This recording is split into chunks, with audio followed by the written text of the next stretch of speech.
And if you Hi. look at the gallery in the top right, Simone, thank you so much for being with us today. Where are you calling in from? I'm in San Francisco. Amazing. Yeah, I had all these like really cool parties and festivals to go to, but I canceled it to be here. So it's not so busy these days. Yeah. Well, thank you for making the time. So I'm just going to quickly start us off. So my name is Zach Latta. For anyone not familiar, tune in from the live stream. Hack Club is a nonprofit that I started 6 years ago when I was 16 to create a network of student-led high school hacker clubs. Hack Club is free. It's donor supported. Any student in America or in the world who wants to start a hack club can do so for free. Just go to hackclub.com. There are 10,000 students in hack clubs all across the world. There's hack clubs in 2% of US high schools. There's hundreds of hackathons each year. We would love to have you in our community. So on today's AMA, we have a very special guest, Simone Giertz. And like everything at Hack Club, this AMA is going to be student-led. So we have Claire, who's tuning in from Los Angeles, who's going to be hosting it. Claire, please take us away. Simone, we're so glad to have you with us. Right. So for those of you who don't know me, I'm Claire. I am a freshman in Los Angeles and a hack club leader at like 3 different schools right now. And so for those of you who don't know Simone, she is a maker who, in my opinion, is like really awesome. If you love watching science YouTubers, and she makes projects using like materials that she finds or she gets. And like, for example, one of her latest videos was making a brain shredder. So like you put a piece of paper in it, like, formulas, AP tests, whatever, and just shreds it for you. And I think a lot of people in Hack Club really take inspiration because we're all a community of makers, and it's really awesome to be able to meet you. Like, really, it's amazing. And also, if you haven't, check out her YouTube channel. And Simone, could you tell us a story about what you've been working on? So when I'm saying I'm invited to a bunch of parties, it's obviously a joke, like a sad joke. I've just been trying to get through it as everyone else and trying to be kind towards myself and like forgive myself for not being as productive as I feel like I should be. And yeah, just spending time in the shop and building different things. And I think that's really the best use of my time right now. But I mean, in general, I'm working on building things. I run a YouTube channel, which is kind of the home of all the projects I do, but I'm also working on a bunch of other projects on the side. I ran a Kickstarter for a calendar that you can use to track daily habits. And obviously we're shipping late. So that's keeping me up late at night. And also just working on a TV show about going to space. And it's kind of all over the place. Oh, that's really cool. Wow, you're going to be on a TV show about going to space, or are you going to go out to space on TV? Maybe I said too much. Okay. Sure, fine. NDAs. Okay. So our first question comes from Amog. Take it away. Hi, Simone. My name is Amog. I'm a junior from Connecticut. I lead a hack club here, and I'm also used to be part of one in Indiana. First off, I made a shitty robot in 5 minutes with tape.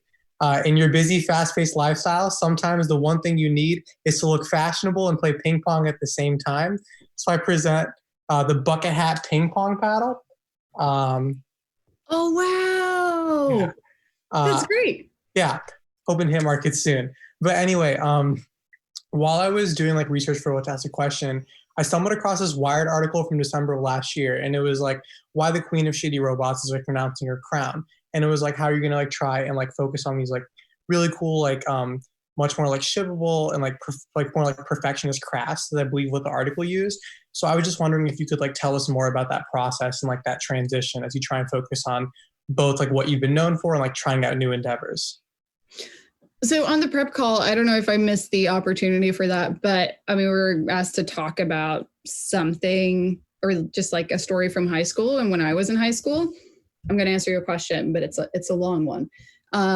So I think the main thing for me is I moved around a bunch. But also I was really ambitious, which was great. But I was a total perfectionist. I remember that I got my like 1B that I got in high school was in a math class. And I was so upset that I actually broke a trash can in school. Not my most dignified moment. And I like stormed out and was like, oh my God, I'm over it. Cause also math was my favorite subject. And I like sat on the subway station in Stockholm, Sweden, which is where I'm from. And I was crying. And this like woman came up and gave me a tissue. She probably thought like, oh wow, she maybe lost someone close to her. And I was like, I got a B in math. And I was just very high strung, and a lot of my self-worth was in making things that were perfect. And when I started wanting to learn about robotics and programming, which was kind of in my early 20s, I was like, there's so many ways to do things. Like making mistakes is inevitable. So instead of trying to do things perfect, I was like, I'm just going to do something, and it can be the worst thing ever, and I'll just approach it with a sense of humor and humility. And that was kind of where I started with making shitty robots. Like it was just this way for me to approach this subject that was really daunting, which was hardware and programming. And I've done that for the last couple of years, and it's been a really good run. But now I feel like I'm shifting. Once again, the pendulum has been swinging, and instead of like making these really silly projects, I'm like, I want to make projects that are fun, but that are also pretty. And I don't just want to like rush through things, and I want to actually let myself spend time on it. So I think it's mostly, I mean, it's less of like a strategy or a philosophy and more just doing, kind of letting myself do what I feel like. And the funny thing is, like in the beginning, making shitty robots and silly projects really felt like it was forbidden because it was too fun. And I was like, no, I can't spend time on this. This is fun. Like I should, if it's important, it means that it's like, it has to be boring and you have to like have discipline and diligence. And now it's like, if I want to spend a really long time making something that looks pretty, that's the thing that almost feels forbidding. Cause I'm like, no, I should just make something really fast and that I can like, that can be converted into a funny GIF or something and go viral on the internet. So to me, it's just like really letting myself follow what I'm enthusiastic about, less than like a big philosophy of some sort. And I think that's like, it feels, I don't know if any of you feel that, but I always feel guilty spending time on things that I really enjoy. There's just some weird disconnect there where it's like, no, I can't be spending time on this because I need to be doing the difficult stuff. Now when I'm running my own business, I'm like, I should be like doing admin work or checking my email. And I realize that where a lot of it is in the stuff that's fun. And that's like how I have gotten myself this job or built myself this career, is really just letting myself follow what I'm interested in. First of all, I'm very impressed. You only have one B on your report card. Like, Oh. I can't relate there. So our next question comes from Jason. Take it away. Hi, I'm Jason. I'm a sophomore in Leander, Texas. And I was wondering, how many Chrome tabs do you have open right now? Oh, that's a good question. Let me check. 1, 2, 3, 4, 5, 6, 7. Oh, so not too many. People who have like 30 Chrome tabs open make me really nervous because you can't see what they are. So it's just like, yeah. I feel like there should be like a TV show, you know, those like hoarding TV shows or people who like collect a bunch of trash and they have somebody come and like clean out their garage. We should have that, but with like browser tabs, and just being like, you need to confront this recipe that you've had here for the last 7 weeks. You're never going to cook it. Just add it to the bookmarks bar or close the tab. You really have to let go. My solution is to have 6 different windows, each with 20 tabs. That's easy to deal with, definitely.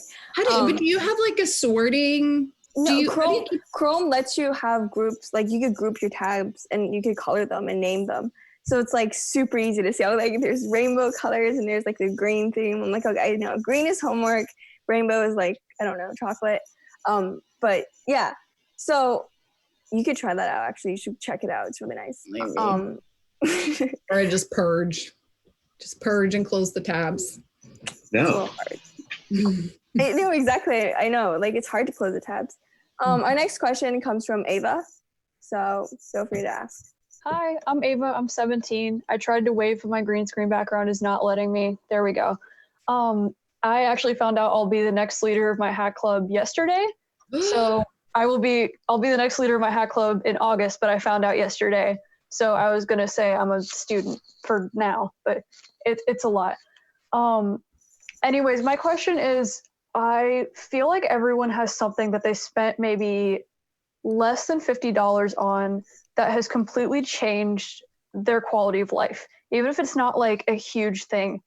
It's like mine is I got a towel warmer. So when I get out of the shower, my towels are nice and warm and I don't have to freeze.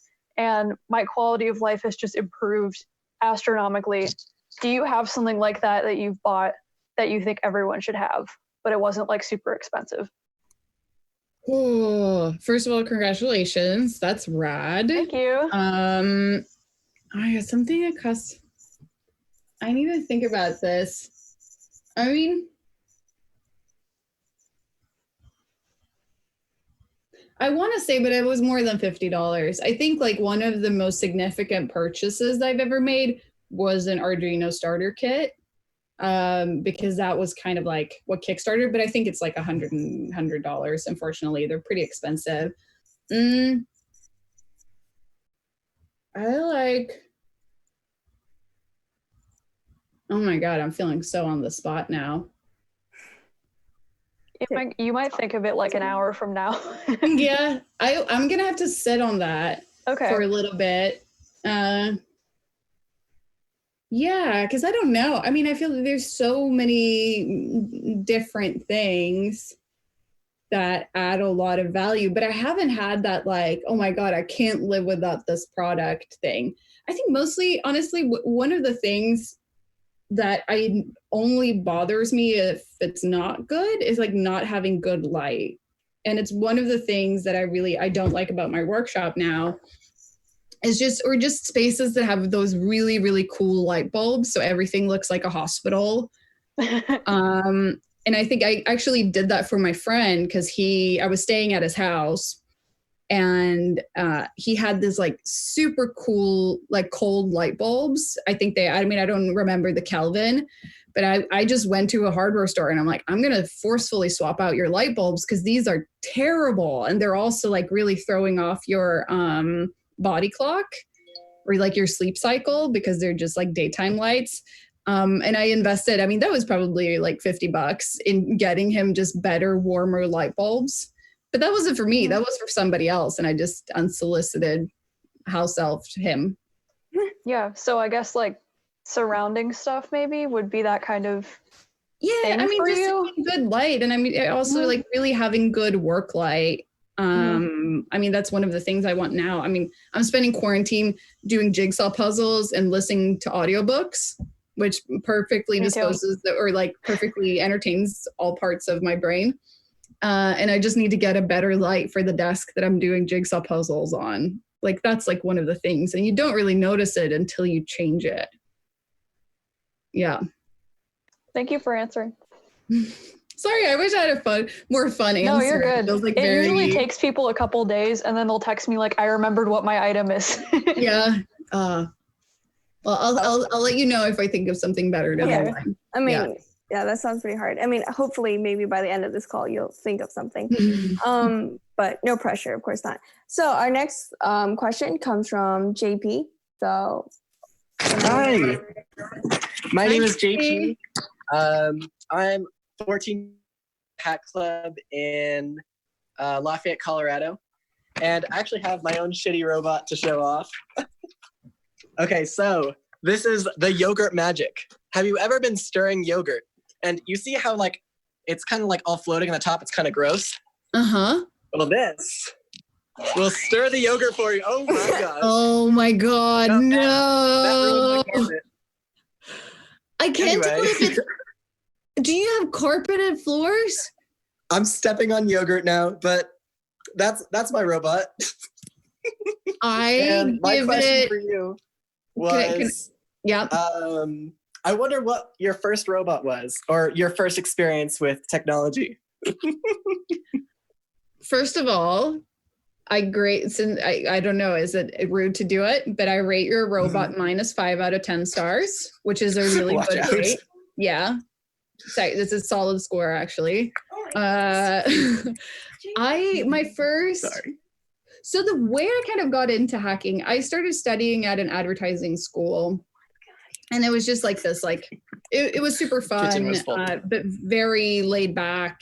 And it was just all about doing advertising campaigns and coming up with creative ways of selling products. And that was kind of where I started programming, because a lot of the projects that we were doing was like, oh, we need a website. And then I randomly got the hat as like a technical person, which I definitely wasn't, but you kind of filled the role and you're like, yes, I will teach myself how to program. So that was where I started doing it. And I was building my portfolio.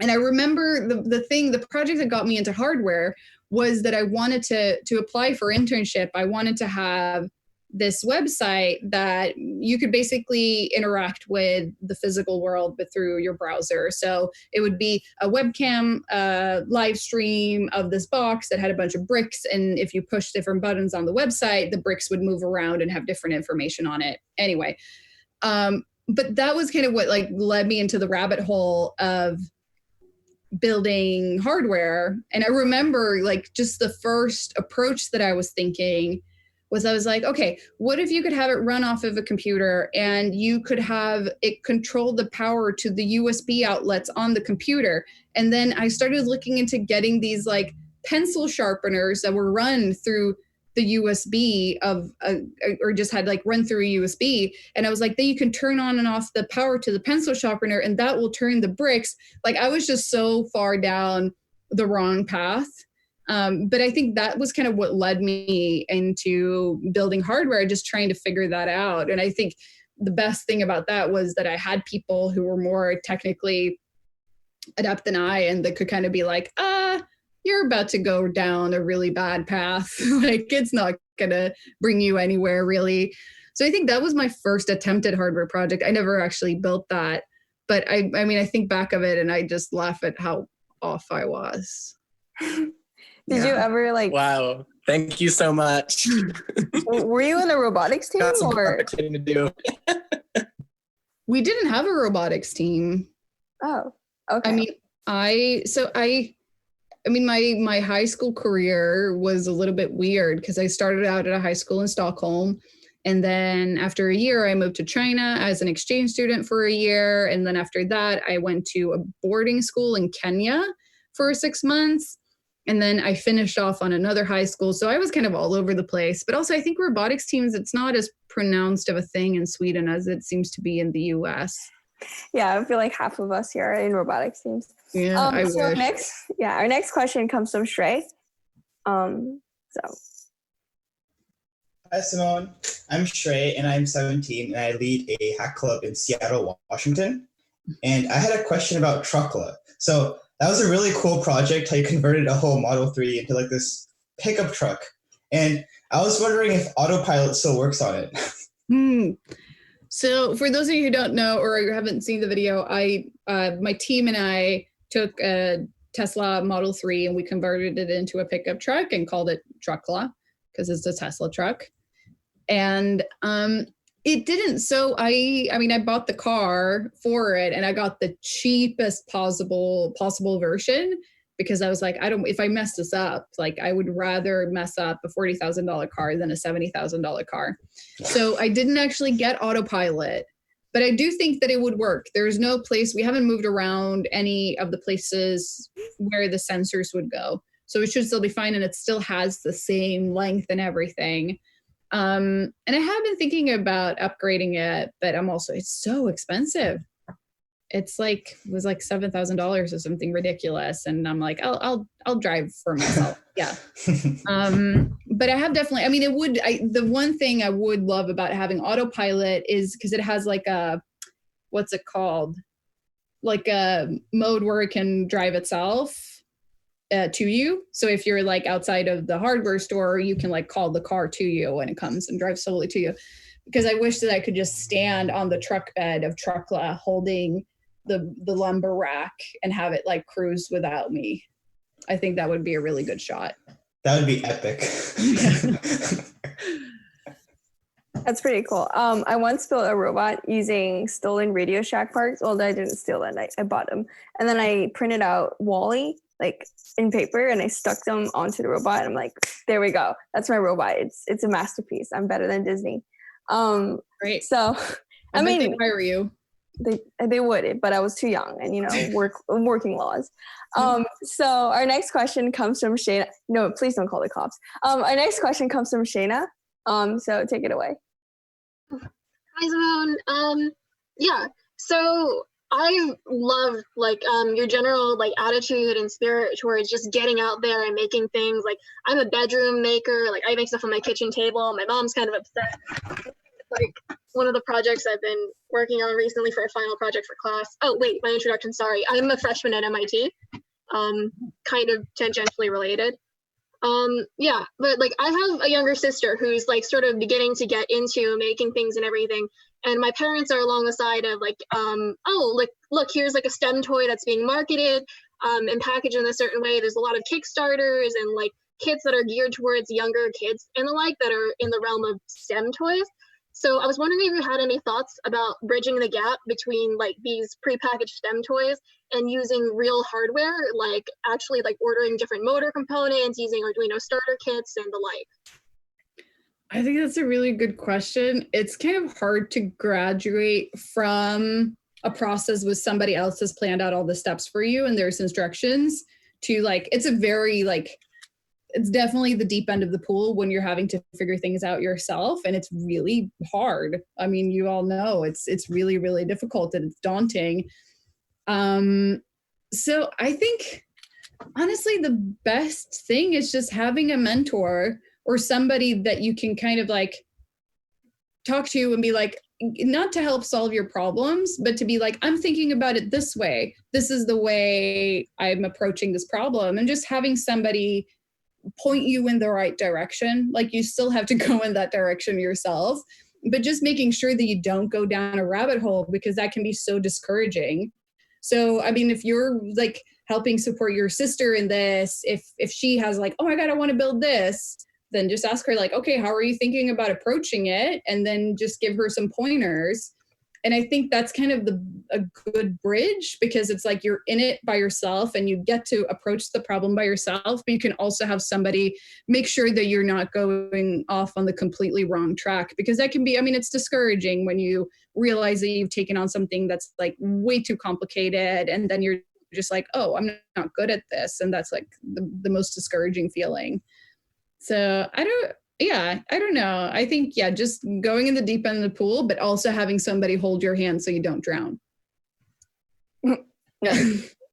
Our next person comes from Samu Kuta. I'm sorry if I pronounced your name wrong. Samyukta? Yeah, it's Samyukta. You're close, it's fine. So hi, my name is Samyukta, and I'm 16 years old. I keep forgetting to say that, but I'm 16 years old and I lead a hack club in Marietta, Georgia, which is near Atlanta. So my question is basically, since I've been following your journey in tech for a while now, but I think Truckla was, in my opinion, kind of a turning point in your journey.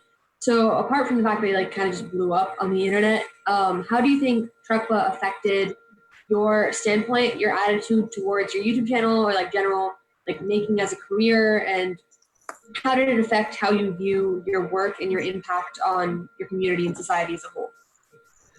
I mean, Truckla was definitely really big for me, mostly because I was doing shitty robots, and that was kind of what the channel was about.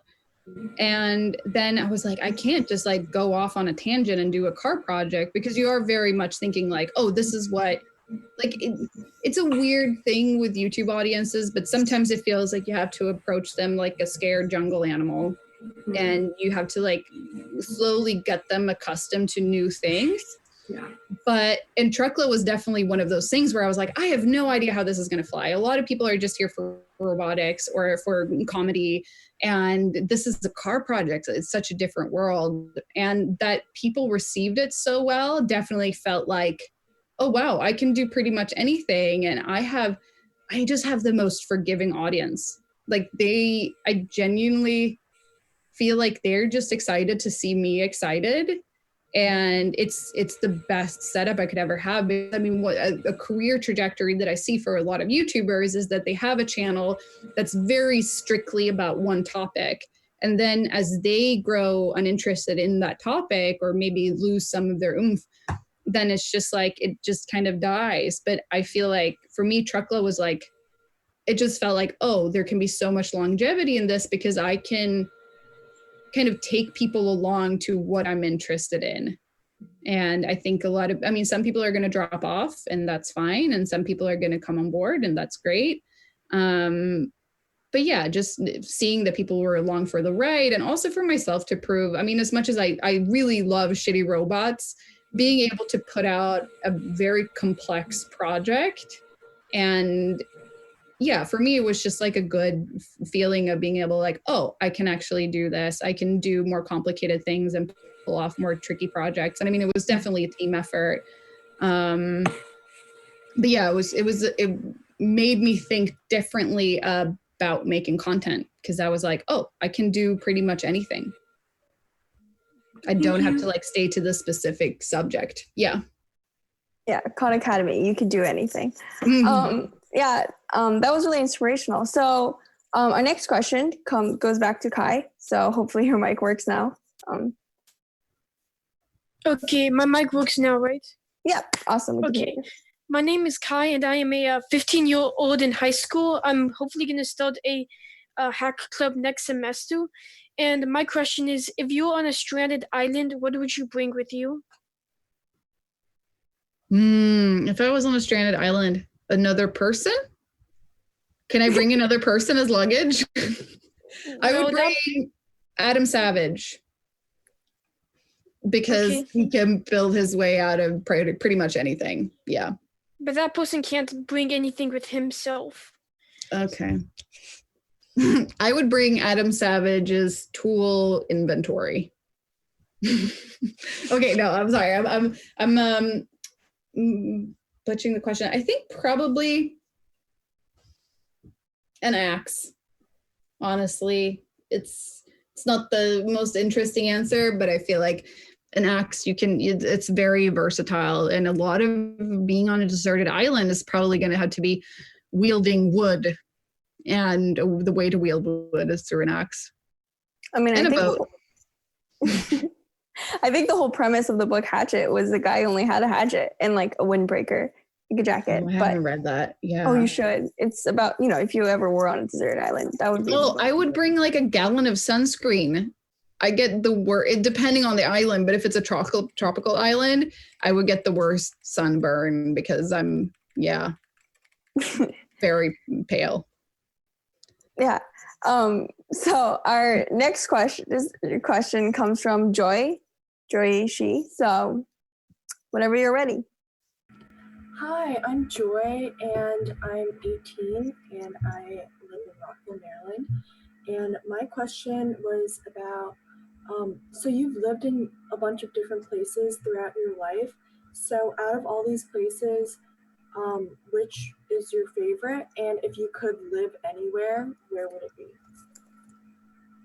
I wish I could create like a Frankenstein country that has all my favorite parts from the different places. So I've lived, I grew up in Sweden. I've lived 2 times in China, in a city called Hefei in Anhui province, and then in a city called Foshan that's in Guangdong. Oh. And then I lived in Kenya and Nairobi for a little bit, and then I've lived 2 times now in San Francisco. I think California is definitely the place where I started feeling most at home. It's where I think I'm going to kind of settle down. I do wish that had free healthcare. That would be great. And there's just a lot of free education. And in Sweden, we have almost free childcare. And I'm getting to that age where I'm like, okay, maybe I want to start a family. And in California or like in the US, it's just so expensive. I don't understand how people do it or how people can afford to have kids. And I also wish that I could have better Chinese food. I really, really miss the food that my host family used to make. But I think California is the place that's ticking the most boxes for me at this stage, at least. Yeah. I eat Chinese food all the time. So, I'm kind of you're lucky. Can you speak Mandarin? 一点。哦，不错，还挺好的。谢谢。我现在我没有什么中国的朋友， So I can't Wow. practice very often. But Well, I mean, your Mandarin's pretty great. So we're at the halfway mark. So this calls for the lightning round. So the lightning round is ask questions that aren't like way too long, and we hope to get through more people, and we hope more people can ask their questions. So if you have any questions about the lightning round, well, feel free to ask in the chat. So next up is Isaac, or I'm Isaac. Yes. I'm 15, and I don't think there's any hat clubs near me. Start one. Yeah. I was wondering, like, what do you do with all your like creations and robots? Like, after you make them, do they just like sit in like the shop and like collect dust, or you like show them off? I used to harvest them for parts. So a lot of the first robots that I built, they are completely just spread out into other projects. So, but now from the stern encouragement of my friends and my team, they've been like, no, you can't pick your machines apart. Like they need to stay the way they are. So I have like a wall in my workshop where I put them up. And I tried to not steal motors, even if I really need motors. And I promise to maybe give it back, but then also forget to give it back. Right. Thanks for that question. Our next up, it comes from Anson. Let's go. Hi. Yeah. So I'm a 17-year-old from Canada, and I just wanted to ask, do you have any book recommendations, since you've probably been listening to a lot of different books and different media in your time in quarantine? So I just wanted to hear from you about that. I really like fantasy. I love reading fantasy. It's like the only, and fiction. I have a really hard time getting through nonfiction, unfortunately, because I might not be that smart. There's a book called The Necromancer. Wait, I need to Google if that's the actual title. That I really liked. It just had quirky magic in it, and it was well written, but language that didn't get in the way of the story.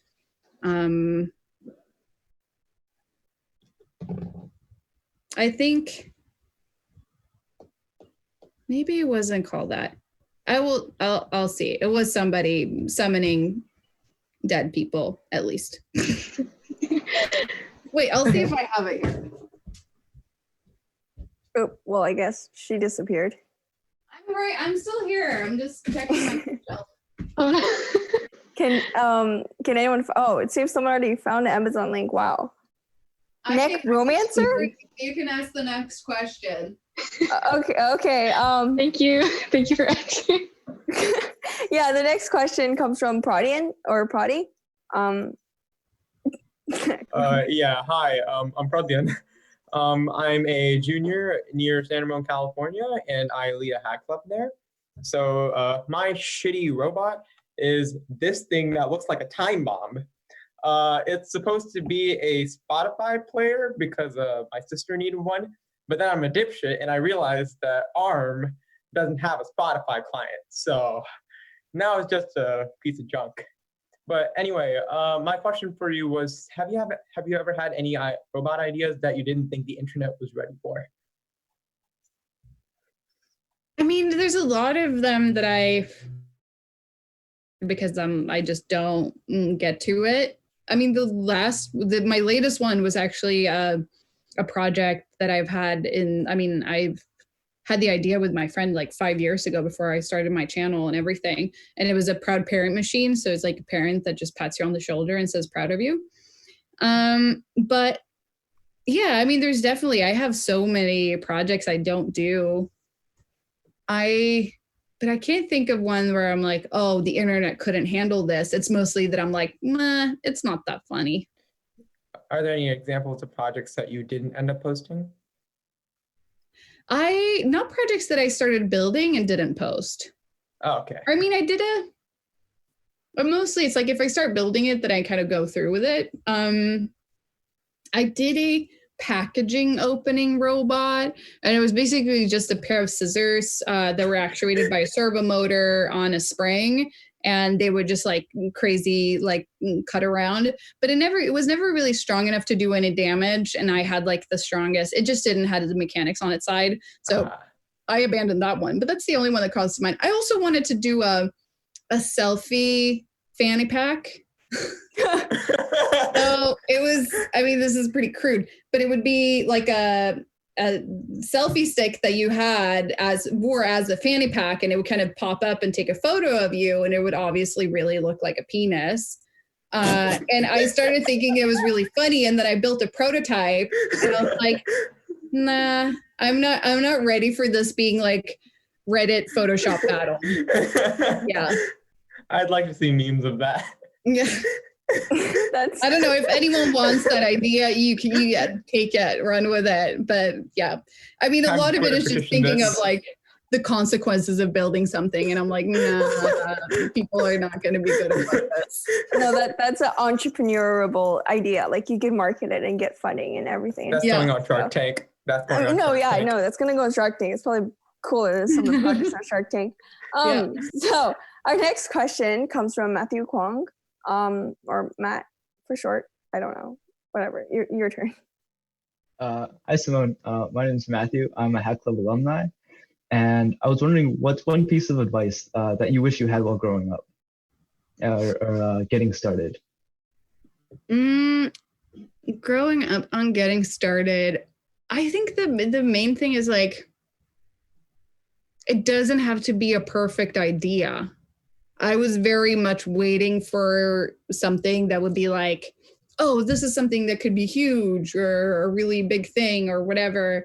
And it really, that's just like very prohibitive, and it's putting a lot of pressure on yourself. So anything is kind of worth building. And also the way I think about it is like, because you're like, oh, can I really justify spending this much time on something that I don't have an end goal for? But then also what I think about is like, I spend so much time scrolling on the internet. I never feel like I have to justify that, or I'm never like, why am I spending time on Instagram? I should really look into that. So like with building things, I'm always like, creating is pretty much always a better use of your time than consuming. So you don't have to have like a really clear end goal or like $1 million plan or whatever. Just like if you think it's fun, then there are probably other people who think it's fun or interesting. Our next question comes from Rizwan, and so this is the Model 3, as you all know, and I'm going to give it a Doug score at the end of this video. But I'm a Hack Club leader and a co-founder here in Tennessee at STEM School Chattanooga. And my question for you is, how was it planning Truckla without the actual car? It was a lot of going off of measurements and information that was online, and also a lot of very awkwardly standing around other people's cars with a measuring tape. Like I me, my team and I, we would like run off if we saw a Model 3 and like bring it out and be like, okay, so I'd probably cut it around here. Yeah, before the wheel well. And then people would like come up and be like, hey, this is my car. And be like, oh, cool. Sorry. So yeah, it was definitely a challenge, but also, I mean, I didn't want to buy the car before I was sure that we felt confident that we could do the project. Sorry, I need to keep my answers shorter because this is the lighting round. And I mean, you could go to a mall. Getting carried away. You could go to the mall and like cut and check out their car. They would be completely fine with you being there. So we have about 5 minutes or so left. So, we have about trying to find the name of the book because I just Googled necromancer book, and there's so much that doesn't look great, and I just don't want to feel like I let anyone down a bad rabbit hole. Yeah, so we have about 5 questions left, and I guess the necromancer is top of the list. My next question comes from Harrison. Feel free to do it. Take it away. Hello, my name is Harrison. I lead a hack club in Agora in California, and I'm a junior. So on all AMAs, we've kind of had a tradition to ask this one question. When you code, do you prefer tabs or spaces? Tabs. Yes. Good, you have the right opinion. Thank you very much. Oh, okay. By the way, just I would like to challenge everyone here to find the book before she does. And no, it's not Necromancer. Please don't. Oh, definitely not Necromancer. Okay. It was like a good one. She had like a belt with little bells that she rang for different kinds of magic. And I don't know. I like that. I should not spend time looking for it because I should spend time answering questions. Right. Okay. So thank you. Our next question comes from Josh with no last name because, yeah. Hi, my name is Josh Kay, and I'm a junior from New York, and I lead a hack club.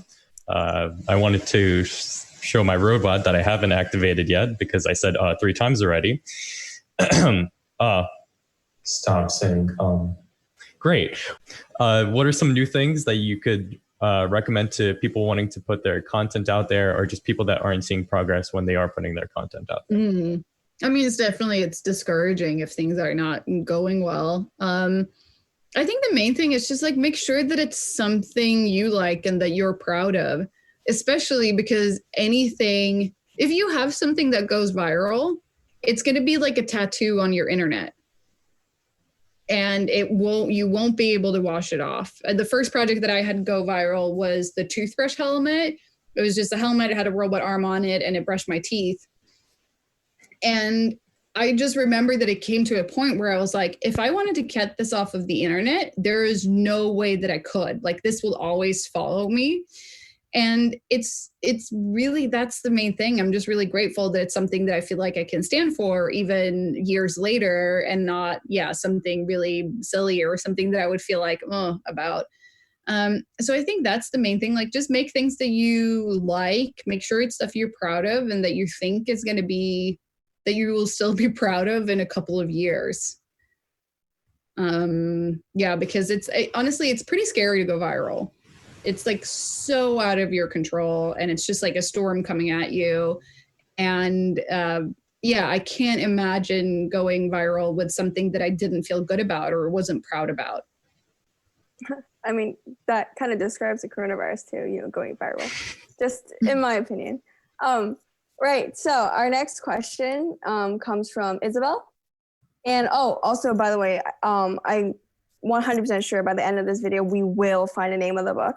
We have the list. So, but yeah. Call the Necromancer. Oh my God. I just need to, because I remember the cover of it, but I don't have it anymore. Hi, my name is Isabel. I'm a sophomore in State College. I'm 15, but my birthday's in 3 days. I have 2 very short questions. First one, video games. Second one, favorite dinosaur.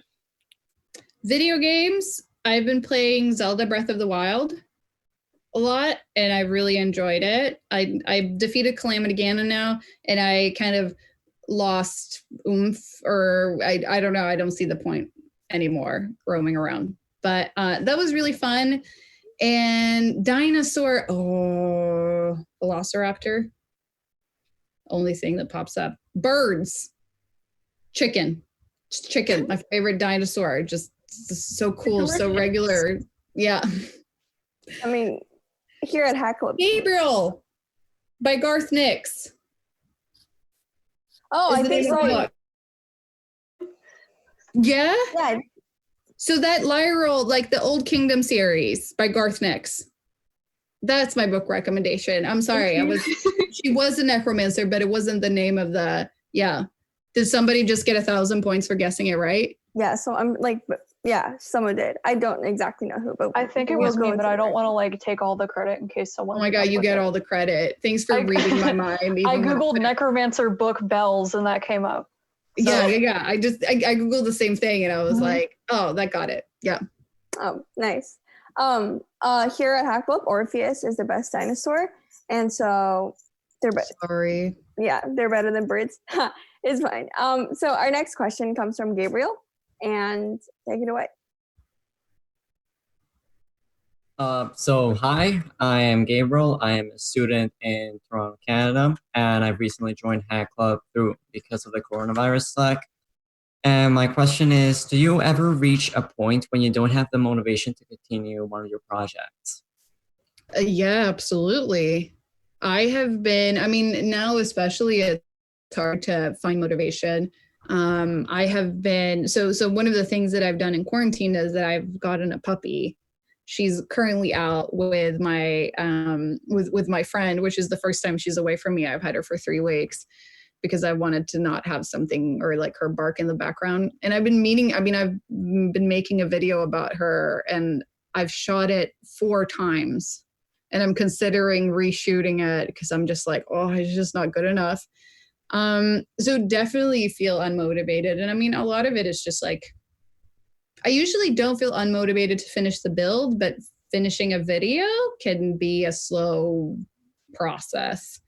But I think the main thing is just like, if there's something I don't want to do, and that would kind of be good for me anyway, I trick myself. Like for cleaning, for example, I put on cleaning songs. So if I'm like, I really don't want to clean, but I really have to clean, then I'm like, okay, I'm going to pick a song that I really want to listen to, and I'm only going to clean for the duration of that song. And then once the song's over, you're started. And then you kind of just start, I don't know, keep on doing it anyway. So I think just like being like, I'm just going to do this one thing, especially with something feels overwhelming. You're like, I'm just going to solve this one tiny problem. And then usually you just get sucked into it, and then you're back on track. Thank you for your answer.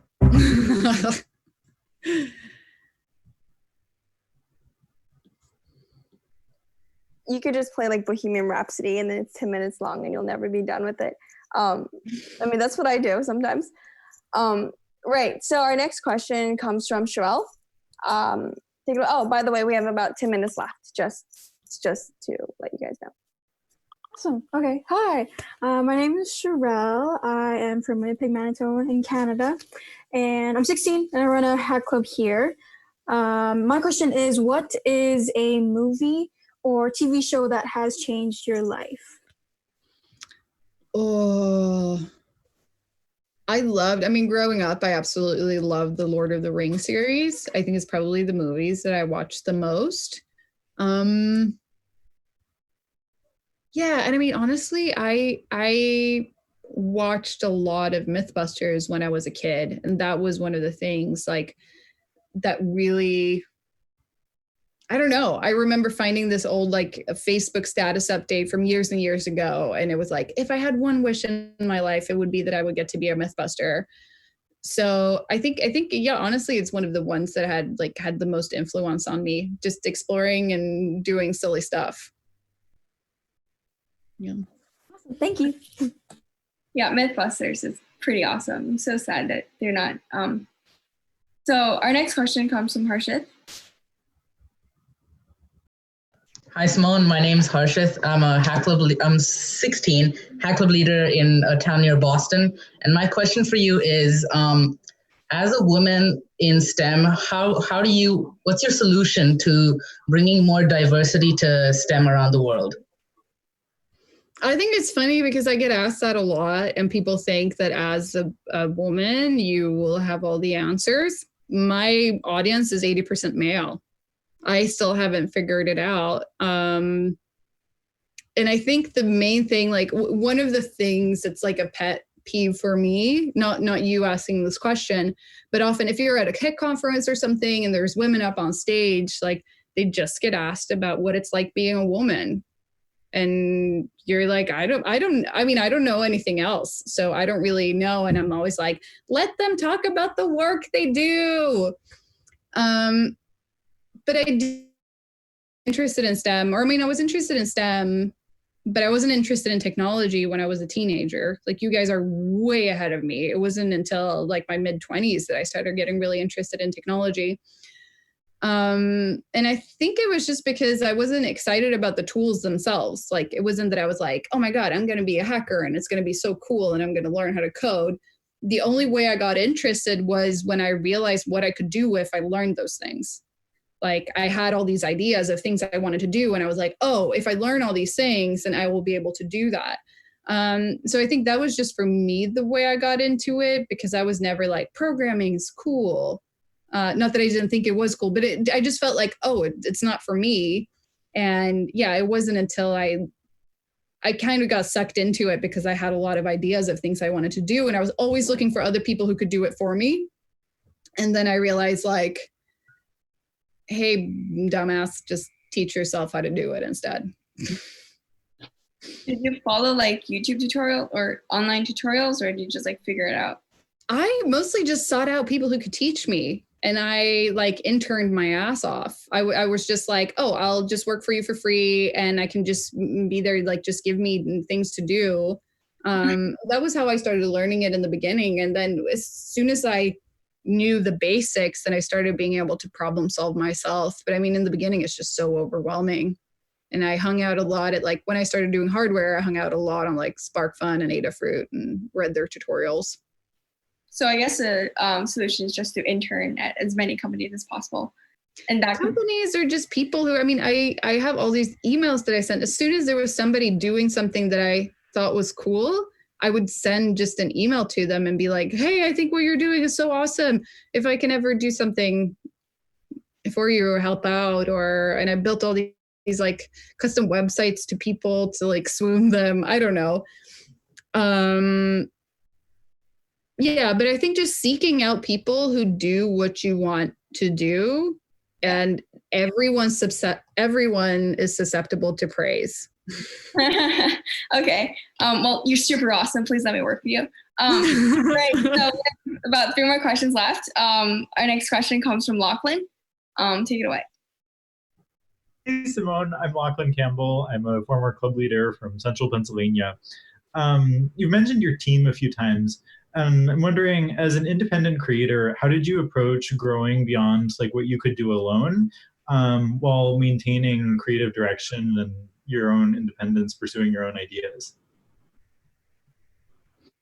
I think the main thing is just onboarding the right people and people. I mean, I was very nervous to bring people on in the beginning because you're like, I'm just doing this and I kind of want to do everything myself. And then I've just outsourced the things that I don't want to do and have other team members do those things, and really just making sure you onboard people who support you and your ideas. And I think that's the main thing. Like, I really don't feel like they follow or my direction. And I'm like, I want to do this. And they're like, yeah, that's rad. Let's do that, and help me figure it out. So, but it's definitely, I mean, I did an internship at a company that had an Arduino an Arduino board called the Light Blue Beam.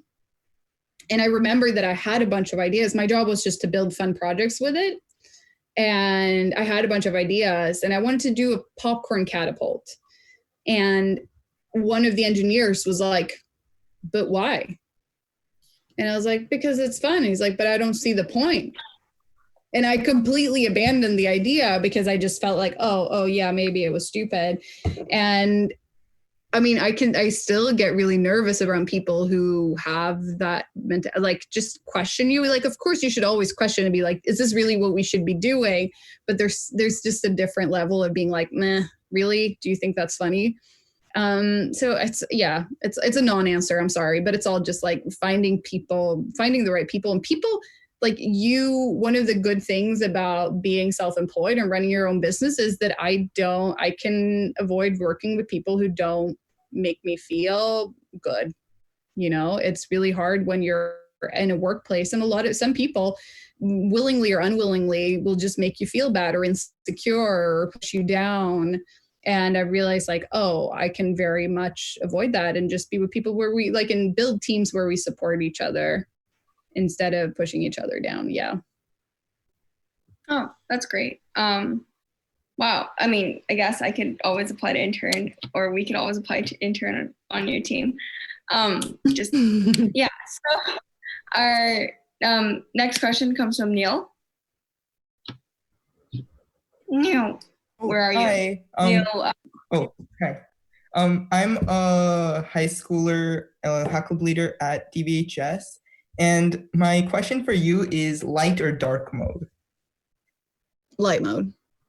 And then just a quick second one, do you use Vim or Emacs? Neither. Oh. Yes.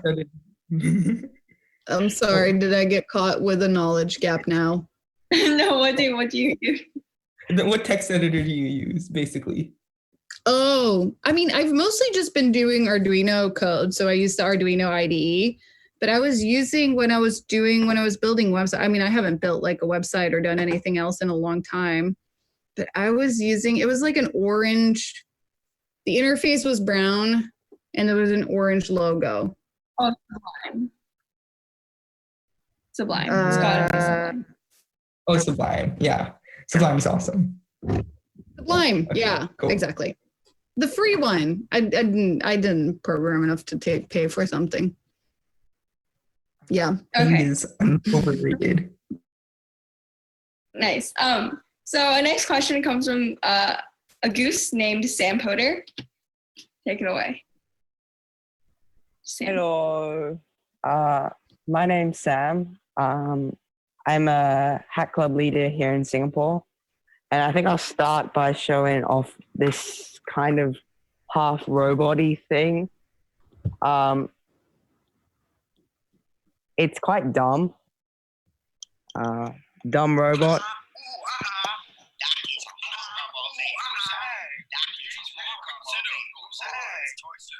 Okay, it's lost its mind, but yeah, it basically tells you when you say something mean that you're being horrible, and you should reconsider your life choices.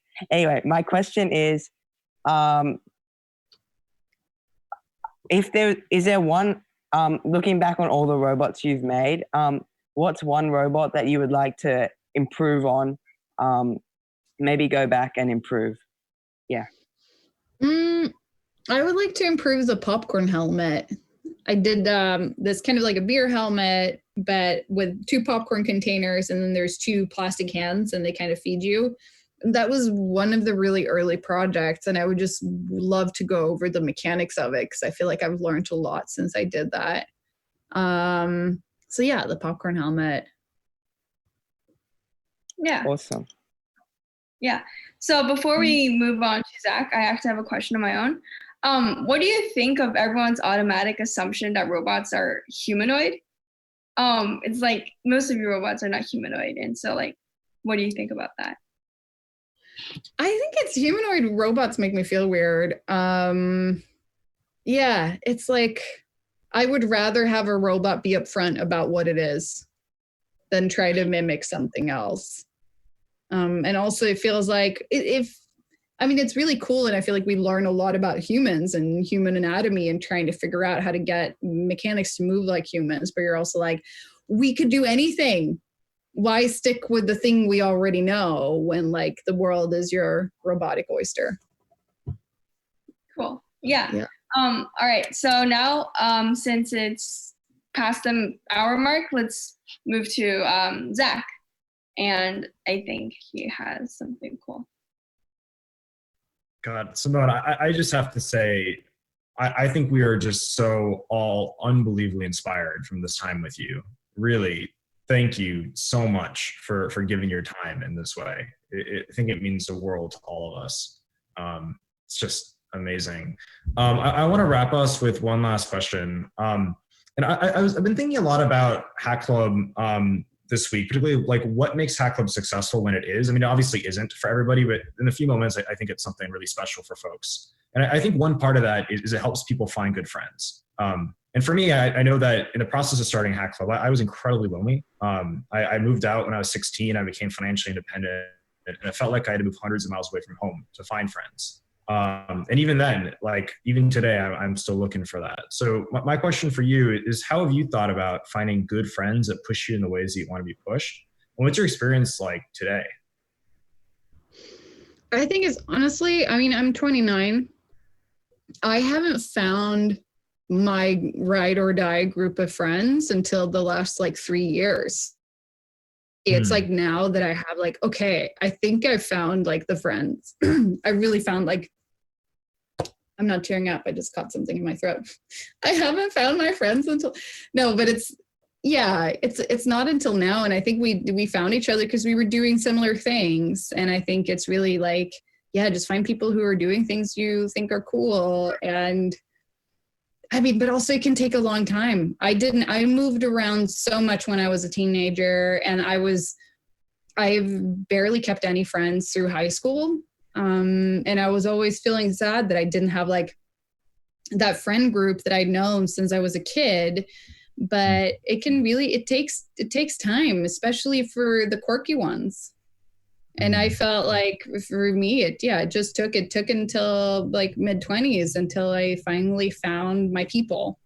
So, I mean, they're definitely out there, and finding people who are similar interests or who think about the world like you do. It's just, it takes time, but they're definitely out there. Love that. Really inspiring. All right. Thank you so much for your time. And can we just give Simone a huge send off? This is just unbelievably amazing. Thank you so much for your time.